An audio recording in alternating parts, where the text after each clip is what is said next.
बार क्या हुआ भाई साहब, कभी कभी गड़बड़ हो जाता है। एक बार एक नकाबपोश औरत गली में जा रही थी, सुनसान गली में नकाबपोश औरत आगे आगे जा रही थी, पीछे पीछे समी भाई एक बच्चा जा रहा था पीछा करता हुआ 8-10 साल का जा रहा था। तब सुनसान गली में महिला पहुंची तो घूम के खड़ी हो गई, बोले बेटा हम तो तुम्हारे माँ के समान है, तुम हमारे पीछे काहे लगे हो। लड़का रामकोट का था। उसने कहा आंटी हम आपके पीछे नहीं लगे, असल में मामला यह है कि हमारी अम्मी का इंतकाल हो गया, हम अपने अब्बू के लिए रिश्ते की जुगाड़ में। तो एक बार ताली बजाओ रामकोट के बच्चे, बढ़िया से तालियां इनके लिए बजाओ। आइए मैं हाथ से एक अनूठे कवि को बुलाना चाहता हूँ। सारे रचनाकार कवि हैं, सब ये मानव है, लेकिन ये बिल्कुल आदि मानव है। ये नर कंकाल है, मैं बताया था जिनकी हड्डियों से देसी कट्टे बनाए जाएंगे। हास्य के बढ़िया कवि सीतापुर में आए, राजस्थानी होटल के पास बताया था ये भूपेंद्र भाई ने क्या हुआ, ये चाय नाश्ता करवाएंगे फिर ले चलेंगे। हम इनसे कहे कि होटल में चलो, बाहर एक सुंदर सी महिला बैठी थी, नरकंकाल उसको चारों तरफ से घूम घूम के देख रहे थे।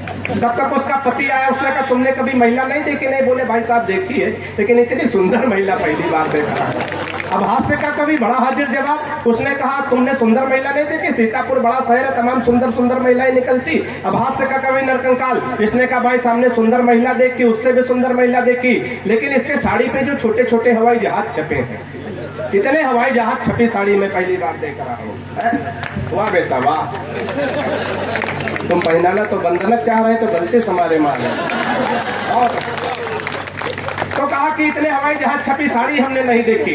अब हास्य का कभी पलट के फिर जवाब दिया, बोले उसने कहा कि तुमने इतनी हवाई जहाज छपी साड़ी नहीं देखी? जब कंपनी साड़ी बनाती समी भाई तो हजारों लाखों के तादाद में बनाती, तुम पहली बार देख रहे हो। अब हास्य का कभी बड़ा हाजिर जवाब, इसने कहा हमने सुंदर महिला देखी, सुंदर साड़ी में सजी धजी सुंदर महिला देखी, साड़ी पे तमाम छोटे छोटे हवाई जहाज देखे, लेकिन आश्चर्य की बात तो ये है, अचंभे की बात तो ये है, एक साथ एक बार में एक हवाई अड्डे पर इतने हवाई जहाज उतर जाए, इतना बड़ा हवाई अड्डा पहली बार देख रहा हूँ। जरा झुक गया। उसने मुर्गियों से कहा देखो महंगाई बहुत बढ़ गई, एक अंडे में काम नहीं चलता, कल से सबको 2-2, 3-3 अंडे देने। सुबह देखा सबके नीचे 2-2, 3-3 अंडे, एक के नीचे सिंगल था। मालिक ने उसका गर्दन पकड़ के टांग दिया, बोला मैंने कल शाम को बता दिया था महंगाई बढ़ गई, एक अंडे में काम नहीं चलता, 2-2, 3-3 अंडे देने, तूने एक अंडा क्यों दिया? उसने कहा मालिक ये तो आप कर रहे हो, जो एक अंडा हम दे दिए, हम तो मुर्गा। ताली बजाकर मुर्गा बने बैठे हैं तो कभी सम्मेलन का आनंद नहीं। अब वो प्यार की बात कर रही थी, बताओ 12 बज रहा, तुम हमारे हम तुम्हारे, लेकिन हम भी प्यार मोहब्बत की बात करते हैं। हमको भी तमाम शेर याद है कई कवियों के, कई शायरों के, लेकिन हम जब पढ़ते तो हमारा आधा हाथ से में चला जाता। अगर ताली बजाओ तो एक दो शेर हम भी झोंक दें।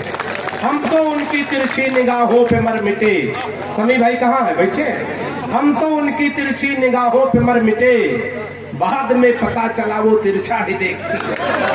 ताली बढ़िया सी बजाओ, हाँ लाओ माला पहना। हम तो उनकी जुल्फों में दिल लगाए बैठे थे, पास जाके देखा तो डॉक्टर राम कुमार यादव नहाए बैठे।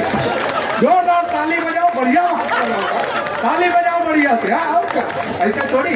जिसने मेरा निकाह समी भाई, जिसने मेरा निकाह पढ़ाया परी के साथ, बेगम हुई फरार उसी मौलवी के साथ। तालियां कमजोर, अगली पंक्ति में बढ़िया ताली तैयार रखेगा। हाथ से के कवि को बुलाने जा रहा हूँ। जिसने मेरा निकाह पढ़ाया परी के साथ, भूपेंद्र भाई ने कहा था पैसा कम है लेकिन काम दूनी करना। जिसने मेरा निकाह पढ़ाया परी के साथ, बेगम हुई फरार उसी मौलवी के साथ, मैंने भी मारा दाव हुआ मौलवी भी चित्त, मैं उसके भी के साथ हूँ मेरी भी के साथ। बेटा बैठ जाओ, बेटा बैठ जाओ। ये जब कविता पढ़ रही थी वंदना विषय, तो ये लड़का लग रहा था कक्षा 8 का छात्र है, बीए की किताब देख रहा है। यही वाला ले लो।